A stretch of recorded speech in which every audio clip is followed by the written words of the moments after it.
말라기서 3장 1절 7절, 요한계시록 3장 14절 22절, 그리고 누가복음 3장 1절로 17절까지의 말씀입니다. 한 구절씩 나누어서 읽어보겠습니다. 말라기서부터입니다. 만군의 여호와가 이르노라. 보라, 내가 내 사자를 보내리니 그가 내 앞에서 길을 준비할 것이고, 또 너희가 구하는 바 주가 갑자기 그의 성전에 임하리니 곧 너희가 사모하는 바 언약의 사자가 임하실 것이다. 그가 임하시는 날을 누가 능히 당하며 그가 나타나는 때에 누가 능히 서리요. 그는 금을 연다는 자의 불과 포백하는 자의 재물과 같을 것이니라. 그가 은을 연단하여 깨끗하게 하는 자 같이 앉아서 레위 자손을 깨끗하게 하되 금은같이 그들을 연단하리니 그들이 공의로운 재물을 나 여호와께 바칠 것이다. 그때에 유다와 예루살렘의 범원물이 옛날과 그대와 같이 나 여호와께 기쁨이 되려니와. 내가 심판하러 너희에게 임할 것이다. 점치는 자에게와 간음하는 자에게와 거짓 맹세하는 자에게와 품꾼의 삭세에 대하여 억울하게 하며 과부와 고아를 압제하며 나그네를 억울하게 하며 나를 경외하지 아니하는 자들에게 속히 증언하리라. 만군의 여호와가 말하였느니라. 여호와는 변하지 아니하나니 그러므로 야곱의 자손들아 너희가 소멸되지 아니하느니라. 만군의 여호와가 이르노라. 너희 조상들의 날로부터 너희가 나의 규례를 떠나 지키지 아니하였도다. 그런즉 내게로 돌아오라. 그리하면 나도 너희에게로 돌아가리라 하였더니 너희가 이르기를 우리가 어떻게 하여야 돌아가리까 하는도다. 아멘. 요한계시록입니다. 라오디게아 교회의 사자에게 편지하라. 아멘이시오 충성되고 참된 증인이시고 하나님의 창조의 근본이시니가 이르시되 내가 너의 행위를 아노니 네가 차지도 아니하고 뜨겁지 아니하도다. 내가 차든지 뜨겁든지 하기를 원하노라. 너가 이같이 미지근하여 뜨겁지도 아니하고 차지도 아니하니 내 입에서 너를 토하여 버리리라. 내가 말하기를 나는 부자라 부요하여 부족한 것이 없다 하나 너의 궁고한 것과 가련한 것과 가난한 것과 눈먼 것과 벌거벗은 것을 알지 못하는도다.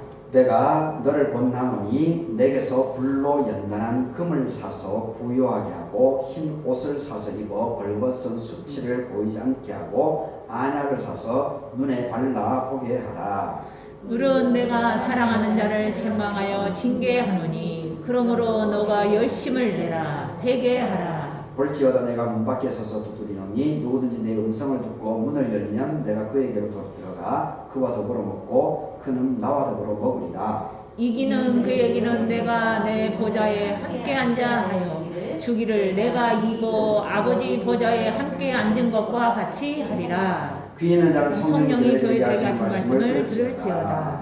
계속해서 누가복음입니다. 디베리오 황제가 통치한 지 15해 곧 본디오 빌라도가 유대의 총독으로 헤롯이 갈릴리의 분봉왕으로 그 동생 빌립이 이두레와 드라고닛 지방의 분봉왕으로 루사니아가 아빌레네의 분봉왕으로 안나스와 가야바가 대제사장으로 있을 때에 하나님의 말씀이 빈들에서 사가랴의 아들 요한에게 임한지라.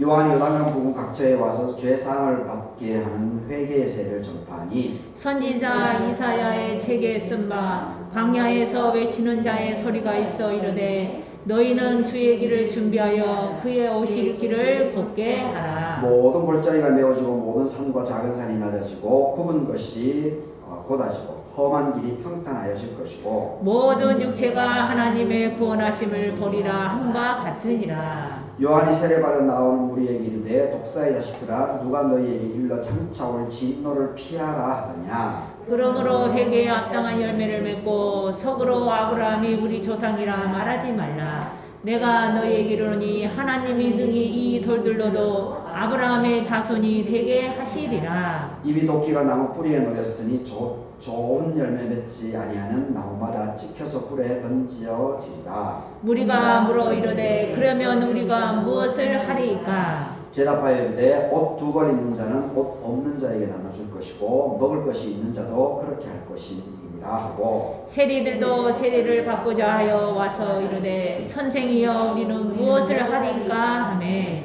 이르되 부과된 것 외에는 거두지 말라 하고 군인들도 물어 이르되 우리는 무엇을 하리까 하매 이르되 사람에게 강탈하지 말려 거짓으로 고발하지 말고 받는 급료를 족한 줄로 알라 하니라. 백성들이 바라고 기다림으로 모든 사람들이 요한을 혹 그리스도신가 심중에 생각하니 요한이 모든 세상 사람에게 대답하여 이르되 나는 물로 너희에게 세례를 베풀거니와 나보다 능력이 많으신 이가 오시나니 나는 그의 신발끈을 풀기도 감당하지 못하겠노라. 그는 성령과 불로 너희에게 세례를 베푸실 함께 것이요 듣습니다. 손에 키를 들고 자기의 타작마당을 정하게 하사 알곡은 모아 꺼내고 축정이는 꺼지지 않는 불에 태우시리라.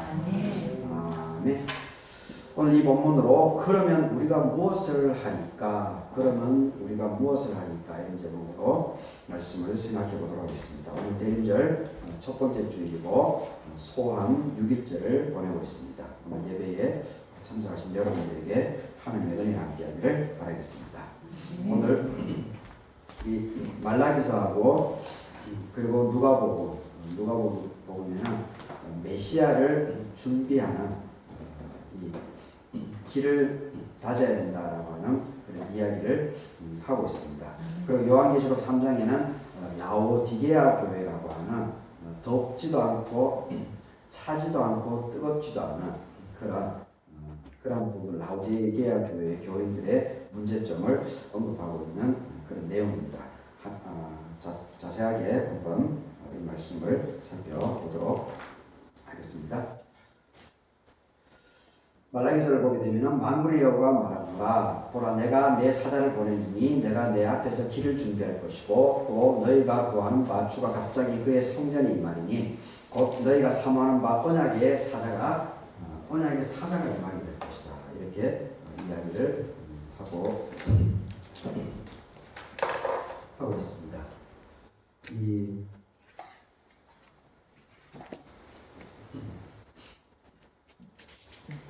오늘 읽지는 않았지만은 이 말라기서 바로 이 2장 17절을 보게 되면 어떤 말이 나오는가 하면은 너희가 말로 여호와를 괴롭게 하고도 이르기를 우리가 어떻게 여호와를 괴롭게 했느냐 합니다. 왜냐하면 너희가 말하기를 모든 악을 행하는 자는 여호와의 눈에 좋게 보이고 그에게 기쁨이 된다 하고 또 말하기를 정의의 하나님이 어디 계시냐 합니다. 이런 얘기를 하고 있습니다.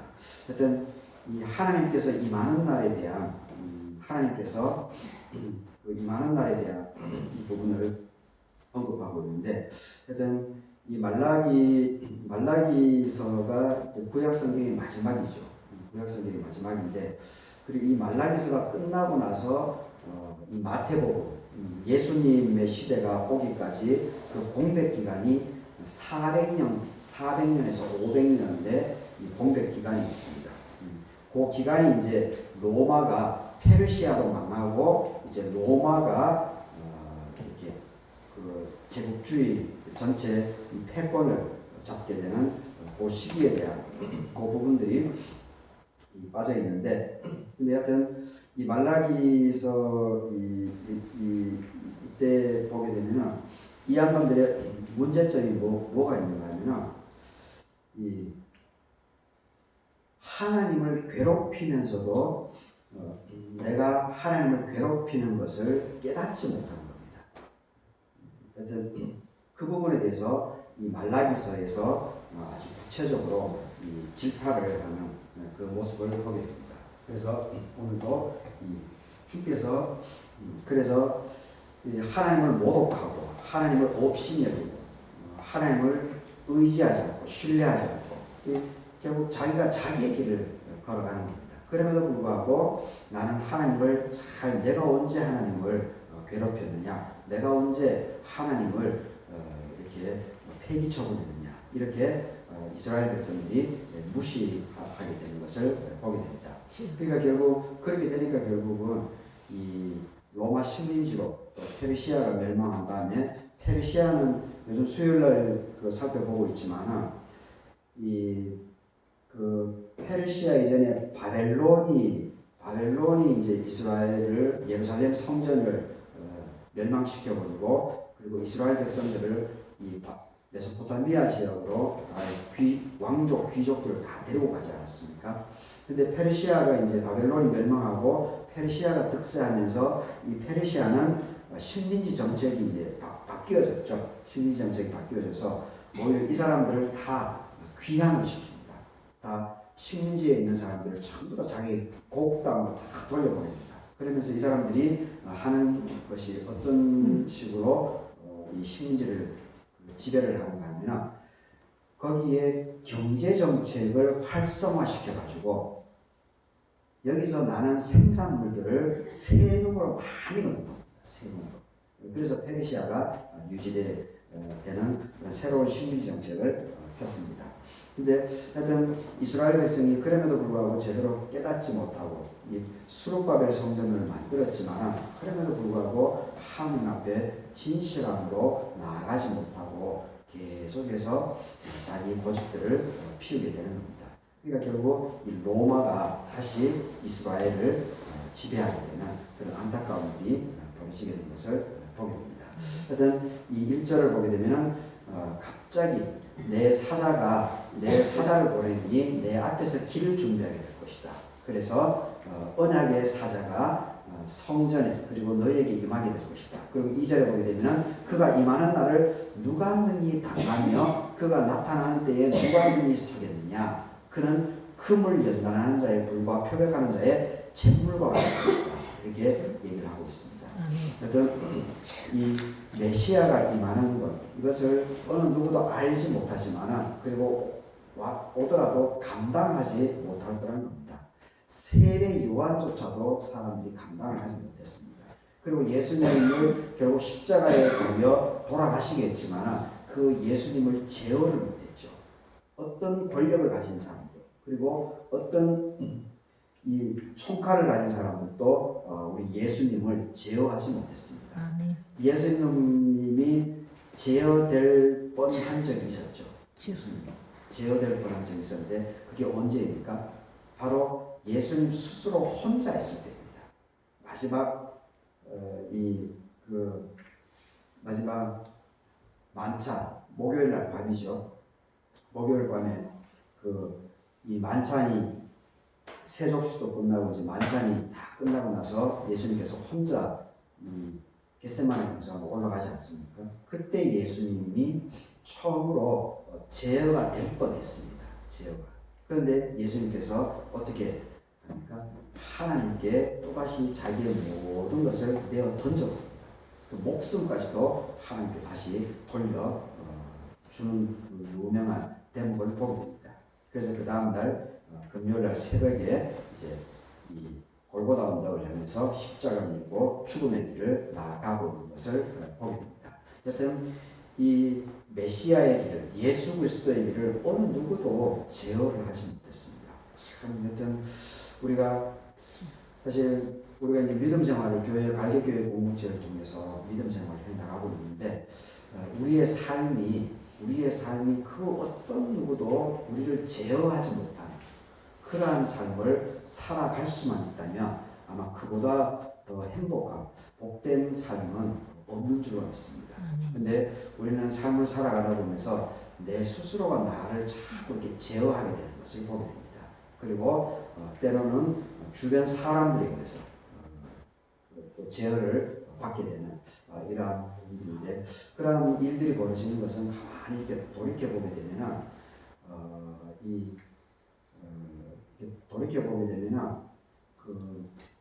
내가 내 자신을 깊이 성찰하지 못하고 그리고 어떤 자신감이 부족하기 때문에 자꾸 남을 의식하기 때문에 그러한 것 같습니다.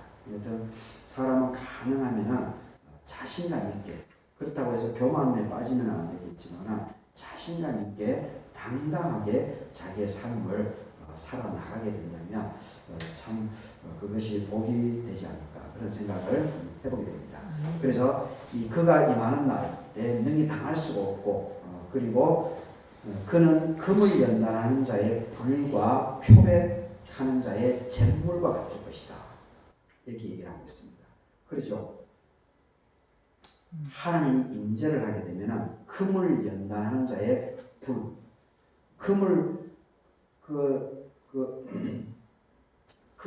금이라고 하는 것이 이 볼붙이에서 이렇게 금이 나오지 않습니까? 사금에서 이렇게 금을 순금을 채취해내지 않습니까? 그러면 높은 온도에 불을 지펴가지고 그것을 녹여내야 됩니다. 그래서 거기서 순금을 뽑아내지 않습니까? 그리고 잿물, 표백하는 자의 잿물, 이것도 다른 색을 다 없애는 것이 아니겠습니까?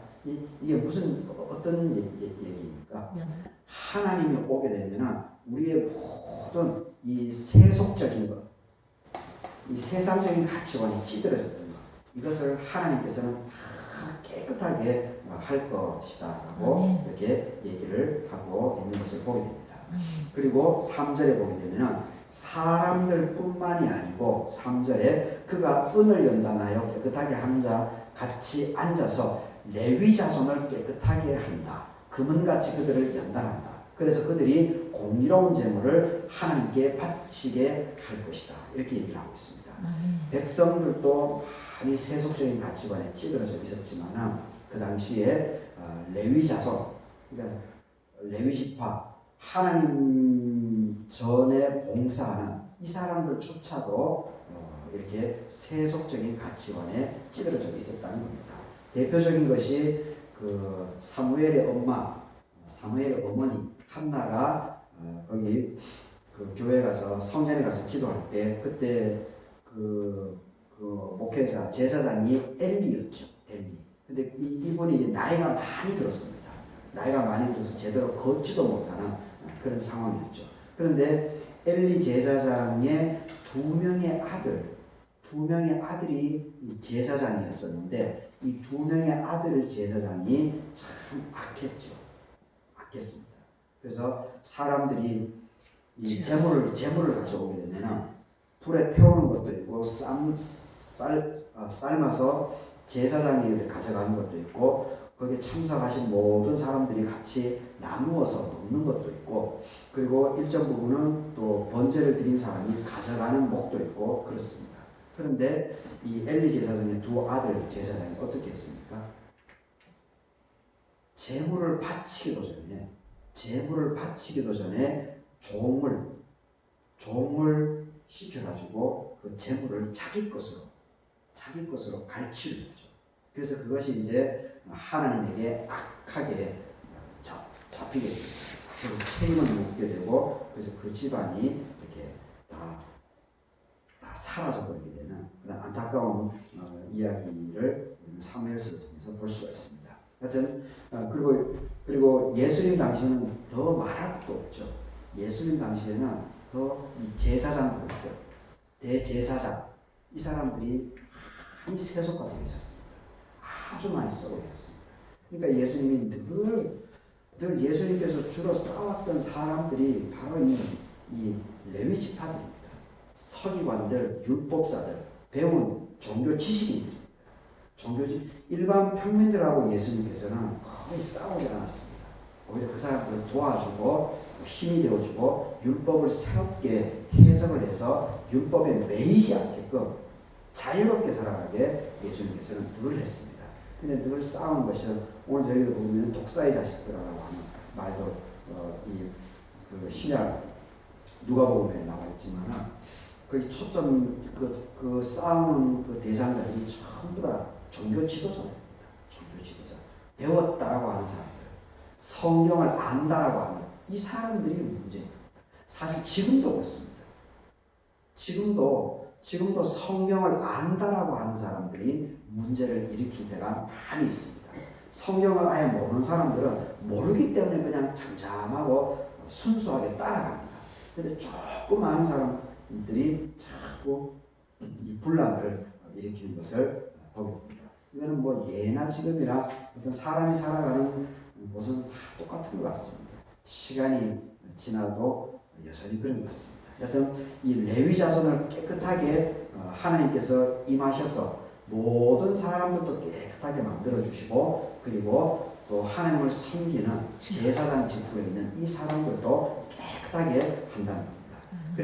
그래서 이 모든 것이 이제 맑아지면은 그때서야 4절에서 유다와 예루살렘의 봉헌물이 옛날과 고대와 같이 나 여호와께 기쁨이 될 것이다.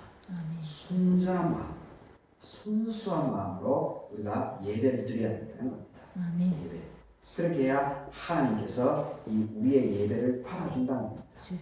예배를 드리면서 딴 생각하고 예배에 집중하지 않는 것은 본인 스스로도 사실 손해죠.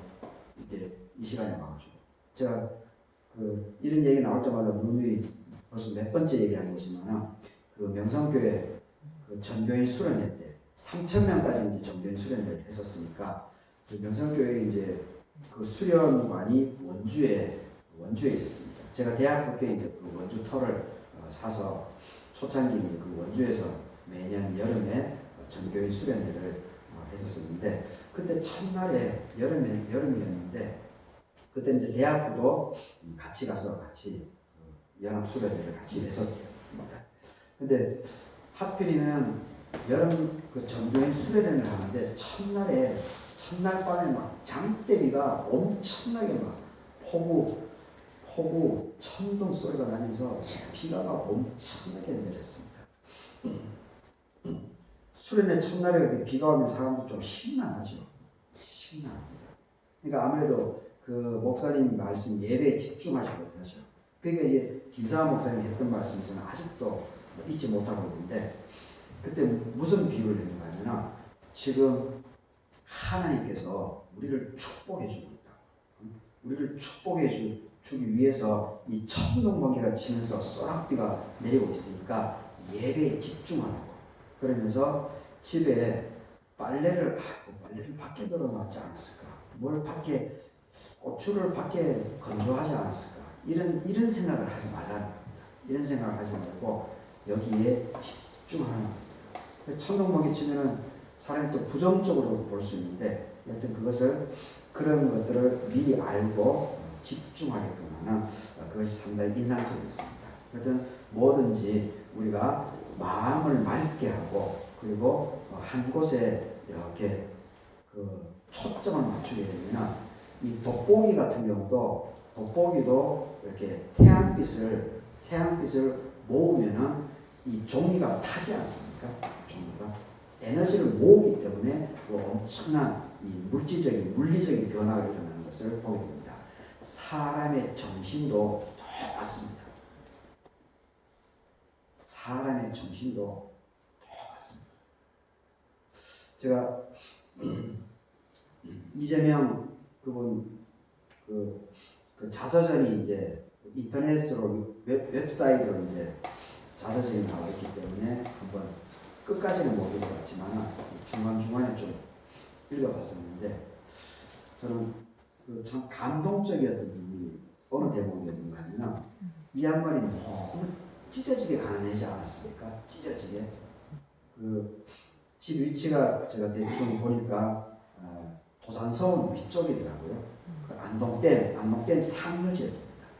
안동댐 상류지역인데 아주 찢어지게 가난했으니까 먹고 살 길이 없으니까 그리고 이 집안이 이제 어쩔 수 없이 겨우 초등학교만 이제 겨우 다닌 거죠. 그리고 살 길이 막막하니까 이제 그 당시 성남이라고 하는 것은 서울의 빈민지역이 철거가 돼가지고 내몰렸습니다. 도시 빈민지역 사람들이 다 몰아내버렸습니다. 전두환 시절에, 박정희 시절에.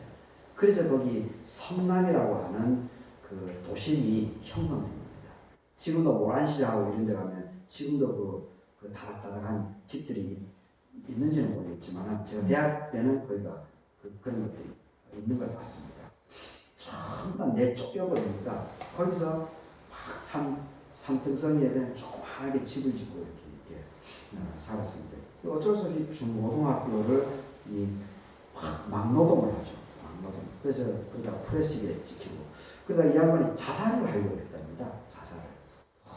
이게 너무 삶이 팍팍하니까 고등학교 시절 팍팍하니까 이게 막 너무 세상 살기가 힘드니까 자살을 하려고 했는데 거기서 실패를 한 겁니다. 자살해서. 그러면서 이 사람이 자살에 실패하고 나서 이 사람이 혼자 생각을 하게 됩니다. 혼자. 그래서 야, 내가 이렇게 죽을까도 했는데 그러면 죽자 살자 한번 공부를 해보자. 공부를. 응? 죽기 살기라고 공부를 해보자. 그래서 이 사람이 검정고시를 보더라고요. 검정고시를 보고 그리고 대학을 입시를 쳤는데 성적이 서울대를 갈 점수가 되긴 되는데 돈이 없으니까 중앙대 법대를 가게 되더라고요. 중앙대 법대. 그래서 4년 장학금 받으면서 그리고 나서 이 양반이 법대에 가서 26살에 사법고시 패스를 합니다. 참 머리가 비상한 거죠. 26살에 패스를 합니다. 그리고 사법연수원에 들어가 있었는데 보통 그 정도 되면 판검사 해가지고 떼돈을 벌려고 하지 않겠습니까? 판검사 되면 얼마나 이 위세가 강합니까? 위세가 얼마나 강합니까? 지금도 몇 수십억을 그냥 막 지금도 끌고 모은 것이 곽상도 아들 그것이 흔적이 나오지 않습니까?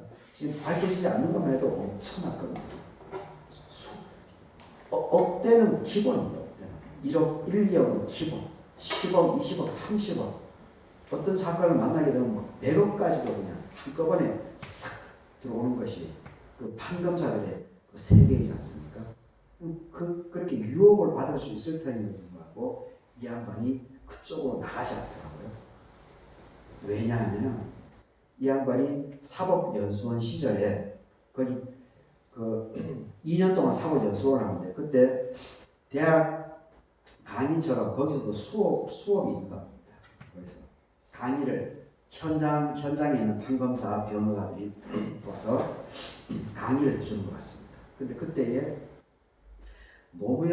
돌아가신 노무현 대통령이 부산에서 인권 변호사로 그 활동을 많이 하지 않았습니까? 문재인 대통령과 같이. 근데 하필이면은 노무현 그 대통령 이전이죠. 부산에서 인권 변호사를 할 때 하필이면은 사법연수원에 와서 강의를 했답니다. 근데 이 이재명 이 양반이 그 노무현 대통령의 그 강의가 상당히 깊이 있게 자기 마음속에 파고들었답니다. 그래서 자기 고민이 있어가지고 강의를 마치고 질문을 했답니다. 판검사 하는 것이 좋아요? 아니면 인권 변호사 하면 먹고 살기 힘들다는데 어떻게 하면 좋겠어요? 이 질문을 했답니다. 그러니까 노무현 대통령 그분이 인권 변호사를 하고 있었기 때문에 그 이재명 그분에게 후배에게 괜찮다고 걱정하지 말고 인권 변호사도 그래도 변호사인데 굶지는 않는다고. 남들만큼 돈은 많이 벌지 못하지만 그래도 굶지는 절대 않으니까 인권 변호사 하고 싶으면 그 길로 가라. 그래서 그 이후부터 성남에서 계속해서 주거장창 지금까지 성남시장 할 때까지 인권 변호사를 했던 겁니다. 심지가 굳은 사람이죠. 이게 이게 제가 이제 초점에 대한 얘기를 하다 보니까 이 양반 예를 들게 된 건데 이 양반이 죽음을 각오했었고 그리고 그걸 시도했었고 그걸 실패하고 나서 기왕 죽을 바에는 정신을 바짝 차려가지고 공부를 해야 되겠다라고 하는 그 생각으로 일념으로 지금까지 달려오다 보니까 지금 대통령 후보까지 된 것을 보면서 야 정말 이 정신을 집중한다는 것, 정신을 집중하게 되면은 정말 이 불가능한 것이 없겠구나 그런 생각을 해보게 되었습니다. 여하튼 4절에서 그때에 이 하나님께서 임하게 되면은 우리의 모든 사람에게 더러워진 세속적인 가치관들을 맑게 씻어주고 그리고 레위지파조차도 그러한 것들을 다 맑게 씻어준다는 겁니다. 그래서 그러한 마음으로 우리가 하나님께 예배드리고 하나님과 함께하게 될 때 거기서 하나님께서 기뻐하시게 되고 그리고 거기서 하나님께서 그 사람을 들어 쓰는 도구로 사용하는 그런 큰 일이 벌어진다라고 하는 것을 여기서 이야기하고 있는 것을 우리가 잘 기억할 필요가 있습니다. 그래서 늘 항상 맑은 마음으로 하나님을 잘 섬길 수 있기를 바라겠습니다. 아멘. 그러면서 이제 5절에서 참 중요한 얘기가 나오는 건데 내가 심판하는 너희에게 심판을 하러 너희에게 임하게 될 것이다. 심판을 한다라고 하는 것은 그만큼 이스라엘 백성들이 하나님, 야훼 하나님을 제대로 믿지 않는다는 겁니다. 그런데 이 믿지 않는다라고 하는 것이 여기 5절에 구체적으로 나와 있습니다. 하나님을 믿으십시오. 그래야 구원받습니다. 이러한 추상적인 얘기를 하지 않습니다. 하나님을 믿는다는 것이 무엇인지에 대해서 구체적으로 얘기를 해주고 있습니다. 한번 같이 5절을 읽어보도록 하겠습니다.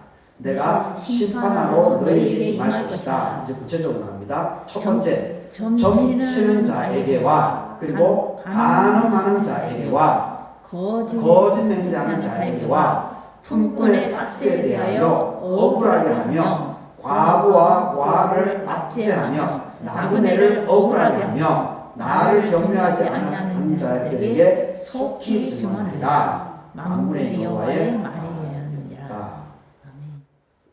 8가지가 나옵니다. 8가지. 하나님을 믿지 않는다는 것. 하나님을 어떻게 하는 것이 하나님을 믿는 것인가에 대해서 아주 구체적으로 얘기를 합니다. 점치는 자. 믿는 사람은 점을 쳐서는 안 된다는 겁니다. 손바닥에 왕자를 쓰고 다닌다고 해서 대통령이 되는 것이 아니라는 겁니다. 지금 어느 시대인데 손바닥에 왕자를 쓰고 이게 참 안타깝죠. 이 점을 쳐서는 안 된다는 겁니다. 그리고 간음을 해서는 안 된다는 겁니다. 그리고 거짓 맹세를 하면 안 된다는 겁니다. 그리고 넙을 샀으면 품삯을 반드시 주라는 겁니다. 품삯을 띵가먹지 말라는 겁니다. 그리고 과부, 고아를 함부로 대하지 말라는 겁니다. 그리고 나그네를 무시하지 말라는 겁니다.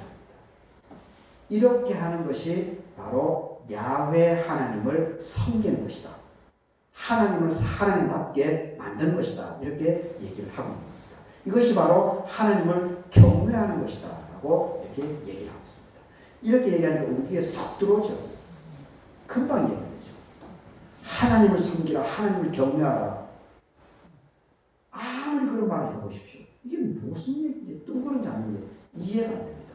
그런데 말라기서 이 3장 5절에서는 정확하죠. 점을 치지 말고 간음하지 말고 거짓 맹세하지 말고 품꾼의 삭슬 몹을 얻었으면 품값을 제대로 따박따박 주어라. 과부 고아들을 압제하지 말고 나그네를 억울하게 하지 말라. 이것이 바로 나 여호와를 경외하는 것이다. 이렇게 얘기를 하고 있는 겁니다.